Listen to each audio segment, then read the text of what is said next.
Hi guys, welcome to my YouTube channel English Abhimanyu. मैं पिछली class में आप लोगों को इंट्रोगेटिव सेंटेंस के बारे में बताया था और अब मैं आप लोगों को नरेशन के इंपेरेटिव में ले चलता हूँ। तो आइए ध्यान दीजिए इंपेरेटिव सेंटेंस के बारे में। यहाँ मैं लिख देता हूँ imperative sentence. Imperative sentence, imperative sentence में संज्ञा सूचक वाक्य। इंपेरेटिव सेंटेंस किसे कहते हैं और मेरे सेंटेंस के वीडियो में आप देख सकते हैं। उसके बाद ये समझ में आने लगेगा। तो इसमें रूल 1 हम लिखते हैं। इसमें रूल 1 क्या है, ध्यान से सुनिएगा। यदि रिपोर्टेड स्पीच में इंपेरेटिव सेंटेंस आए,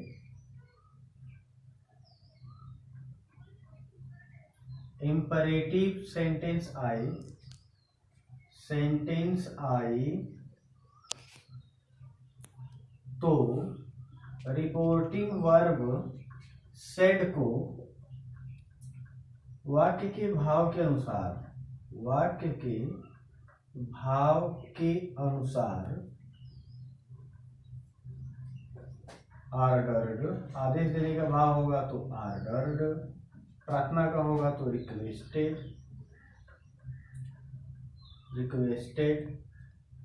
सलाह का होगा तो एडवाइज्ड, और मना करने का भाव होगा तो फॉरबेड में बदलकर आने वाले वाक्य को कनेक्टिव टू, अगर अफर्मेटिव में होगा तो टू से, नेगेटिव में होगा तो नॉट टू से, कभी नहीं होगा तो नेवर टू से, और फॉरबेड अगर यूज करते हो तो यहाँ पर एवर टू से जोड़ देते हैं।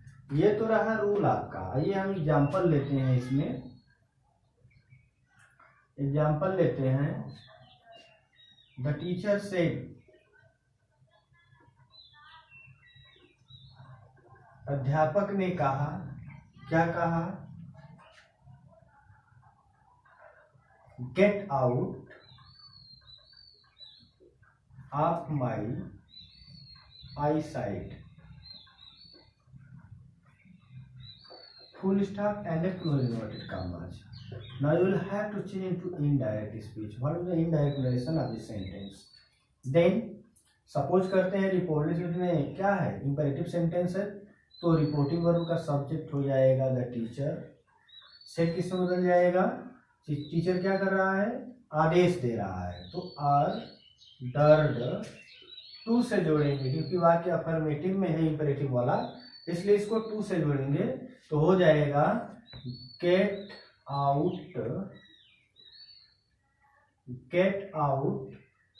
Of my. फर्स्ट पर्सन का प्रोनाउन है, टीचर के अनुसार क्या हो जाएगा, हिज आई साइट,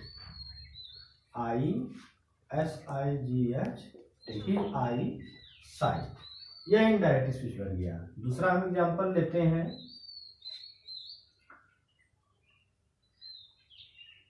मधु से क्या कही, please help me, full stop and close inverted comma. इसका हमें इनडायरेक्ट स्पीच में परिवर्तन करना है। तो गाइस ध्यान दीजिए, प्लीज शब्द आया हुआ है तो निश्चित है कि रिक्वेस्ट किया जा रहा है, इसलिए यहाँ पर इसका इनडायरेक्ट हो जाएगा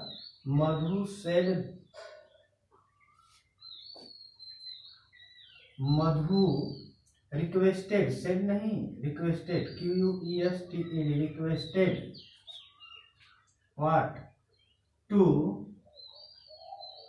हेल्प मी। फर्स्ट पर्सन का प्रोनाउन है तो मधु के अनुसार लाइन नंबर 2 क्या हो जाएगा, हर, and we use full stop at the end of sentence. So direct, he said comma, inverted commas, don't speak मतलब बोलो मत। इसका हम लोगों को इनडायरेक्ट स्पीच में परिवर्तन कर देना है। तो वह ध्यान देने योग्य बात है कि वह क्या कर रहा है, या तो सलाह दे रहा है या मना कर रहा है, दोनों से बन सकता है, सलाह भी हो सकता है और मना करना भी हो सकता है। तो यहाँ पर हो जाएगा, यहाँ ही अगर हम सलाह मानते हैं तो एडवाइज्ड, अब देखिए निगेटिव है तो टू नहीं बल्कि किससे जुड़ जाएगा, नॉट टू स्पीक। और इसको हम इस तरह भी बना सकते हैं कि ही एडवाइज्ड, सॉरी, अगर हम चाहें तो फॉरबेड से बना सकते हैं, तो ही फॉरबेड। अब फॉरबेड जब लग गया तो यहाँ फॉरबेड में नॉट छिपा हुआ है, इसलिए नॉट यहाँ रिपीट होगा, बल्कि इसके बाद टू का प्रयोग किया जाएगा, इसलिए कनेक्टिव टू हो गई। और यहाँ कर देंगे speak. One more example, Sohan said comma inverted commas never tell a lie, never tell a lie, झूठ कभी मत बोलो। इसका आपको इनडायरेक्ट स्पीच में परिवर्तन कर देना है। तो गाइस ध्यान देने योग्य बात है, यहाँ आपका क्या है, सोहन क्या कर रहा है, या तो कह सकते हैं सलाह दे रहा है या मना कर रहा है। सलाह से बनाते हैं तो हो जाएगा एडवाइज्ड। अब देखिए नेवर टू हो जाएगा, नेवर टू टेल अ लाई। जबकि अगर आप बनाना चाहे फॉरवर्ड से तो हम लिख सकते हैं कि सोहन फॉरवर्ड, सोहन फॉरवर्ड। अब फॉरवर्ड साथ तो नेवर लगेगा नहीं, इसलिए यहाँ यन समाप्त हो जाएगा, यानी नेवर टू का ना प्रयोग करके हम किसका प्रयोग करते हैं, एवर टू का प्रयोग करते हैं फॉरवर्ड के साथ। तो एवर टू टेल अ लाई। तो गाइस ये पहला नियम रहा, इसमें टू का, नॉट टू, नेवर टू और एवर टू सबका एक एक एग्जाम्पल रख के मैंने समझाने का प्रयास किया। अब मुझे लगता है कि आपको समझ में आया होगा। अगर नहीं समझ में आया होगा तो आप लोग कमेंट करके पूछने का प्रयास करें, क्योंकि ये एक शिकायत है आप लोगों से कि आप लोग कमेंट नहीं करते हैं। कमेंट अधिक से अधिक करें ताकि मुझे भी पता चल जाए कि आप लोग पढ़ रहे हैं कि नहीं। अब इसमें मैं रूल 2 देता हूं आपको। रूल 2 में देख लीजिए आप लोग, रूल 2 क्या कहता है भाई। तो रूल 2 यह कह रहा है कि यदि रिपोर्टेड स्पीच में लेट के साथ मी, हिम, हर, देम, etc आए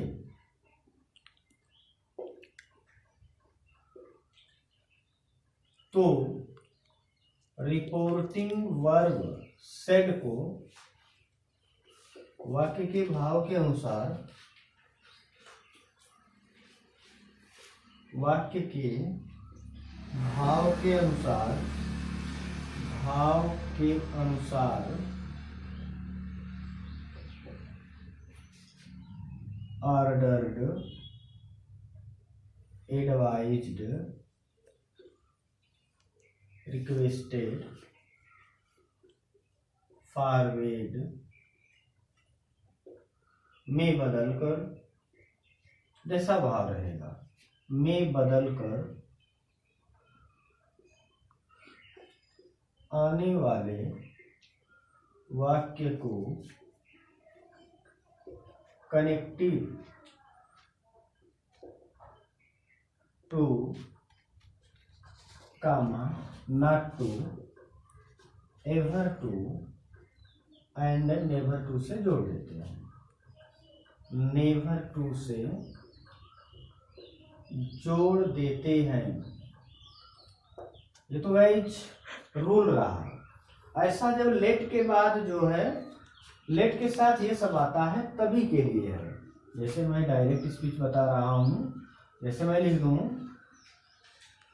कि Ravi said to me comma एवं comma let him play.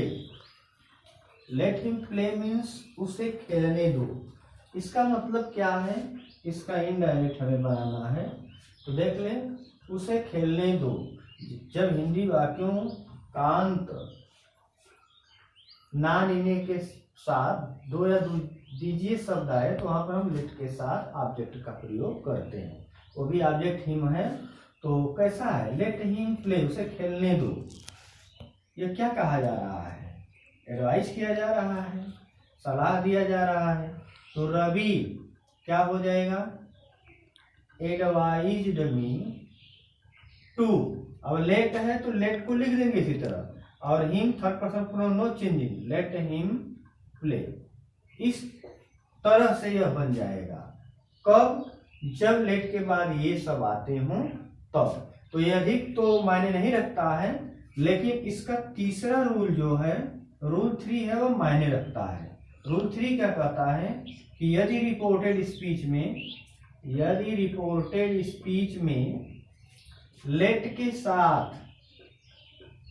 Late के साथ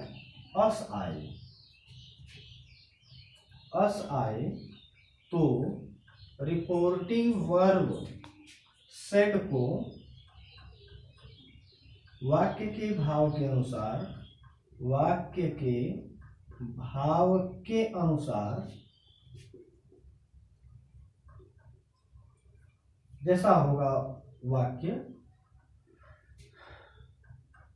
सजेस्टेड, SUGGESTED, सजेस्टेड या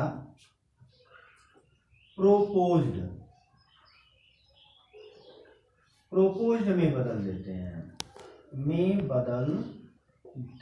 हैं, और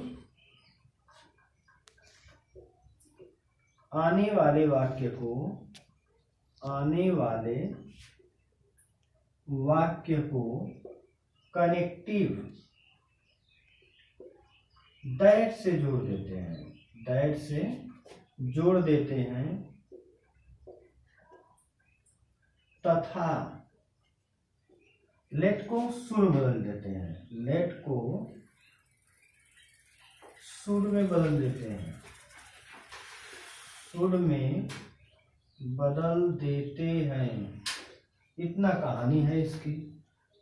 जैसे इसका हम एग्जाम्पल देखें, एग्जाम्पल में क्या हो सकता है, आइए ध्यान देने योग्य बातें हैं, क्योंकि इम्परेटिव से हमेशा कोई भी आपका कॉम्पिटिटिव एग्जाम हो उसमें आता है, चाहे वह टेट हो, सुपर टेट हो, एयरफोर्स का हो, या AA का हो, नेवी का हो, उसमें जरूर एक क्वेश्चन इससे आता है। इसलिए गाइज यह मोस्ट इम्पॉर्टेंट रूल है। जैसे हम डायरेक्ट स्पीच लेते हैं, Ravi said, comma, inverted commas, let's play. Now you will have to change to indirect speech. मैंने बताया कि लेट के साथ जब अस आ जाएगा तो रिपोर्टिंग वर्ब सेड को हम सजेस्टेड या प्रोपोज में बदल देते हैं। तो हमने लिख दिया सजेस्टेड, रवि सजेस्टेड। अब यहाँ क्या है, कनेक्टिव दैट। कनेक्टिव के बाद कर्ता का नंबर, अस का कर्ता कारक हम वी लिख सकते हैं या दे भी लिख सकते हैं, दोनों लिख सकते हैं। तो दोनों में से एक हम लिखेंगे, और लेट किस में बदल जाएगा, शुड में, और उसके बाद प्ले क्रिया हो गई आपकी फर्स्ट। शुड के बाद वो क्रिया का पहला रूप ही लगता है। डायरेक्ट एक और दे देता हूं, Mohan said to me, comma, inverted commas, let's go for marketing.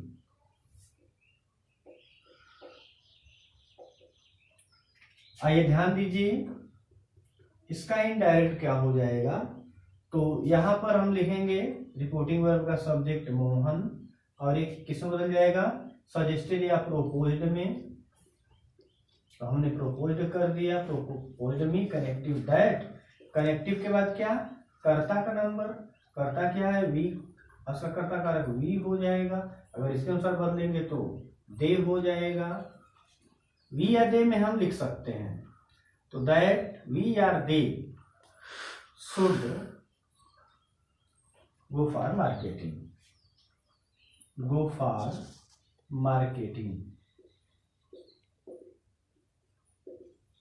तो गाइस ये रहा मोस्ट इंपॉर्टेंट रूल आपके लिए, यह हमेशा एग्जाम में पूछता है। तो हम आते हैं इसके बाद लेट वाले वाक्यों का तो अब जो है ध्यान देने योग्य बात है, इंपेरेटिव सेंटेंस में एक और रूल मैं लिखवा देता हूं कि रूल 4 में लिखवा रहा हूं।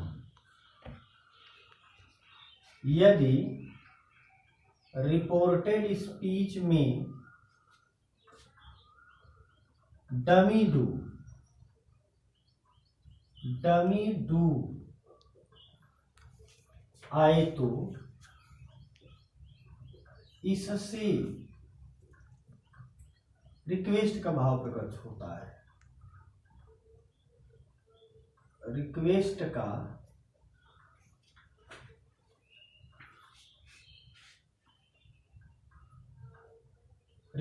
का भाव प्रकट होता है। अतः रिपोर्टिंग वर्ब सेड को रिक्वेस्टेड में बदल देते हैं। रिक्वेस्टेड में बदल देते हैं तथा आने वाले वाक्य को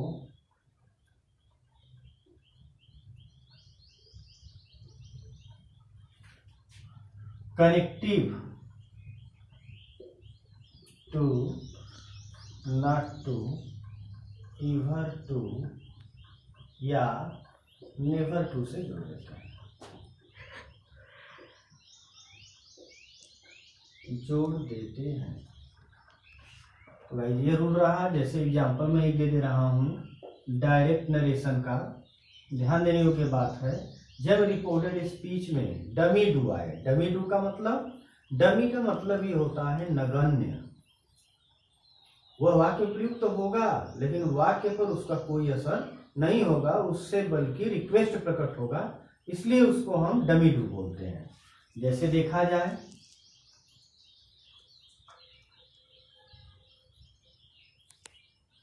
रवि सेड कामा इनवर्टेड कामास do have a cup of T, full stop and full कामास। यहाँ पर देखिए डू का प्रयोग है लेकिन यह नगण्य तुच्छ के समान है, वाक्य में आया है, इसीलिए यह क्या कर रहा है, इस पर बल दे रहा है, रिक्वेस्ट प्रकट कर रहा है। यह कहेगा do have a cup of T, एक कप चाय लेंगे, दिस टाइप तो रिक्वेस्ट है, इसलिए ऐसे भी वाक्य आते हैं। तो इसका इनडायरेक्ट स्पीच जो है कैसे बन जाएगा, देख लीजिए आप, रवि रिक्वेस्टेड हो जाएगा। रवि रिक्वेस्टेड टू, अब उसके बाद क्या करेंगे, कनेक्टिव हो गया to, have a cup of tea. देखिए ध्यान से, मैंने टू से इस वाक्य को जोड़ दिया है, डू को हटा दिया है। डू ही तो आकर यहाँ पर जो है रिक्वेस्ट पैदा कर रहा है, डू से ही तो रिक्वेस्ट उत्पन्न हो रहा है, इसलिए वह रिक्वेस्ट में समाप्त हो गया। इस तरह से यह आपका इंपेरेटिव सेंटेंस का 4 रूल मैंने बताया। अब मैं इंपेरेटिव के बाद आपको जो है ऑप्टेटिव या एक्सक्लेमेटरी सेंटेंस, ये सब आपको नेक्स्ट वीडियो में बताऊंगा। फिर आप लोग इसको इतना ध्यान से पढ़ें, 4 रूल कम नहीं होता है। जहाँ तक उम्मीद है कि अगर 4 रूल पढ़ते हैं तो 1 नंबर गारंटी के साथ प्राप्त कर सकते हैं। इसलिए आप लोग पढ़ने के बाद मेरे चैनल को सब्सक्राइब करें, शेयर करें। धन्यवाद।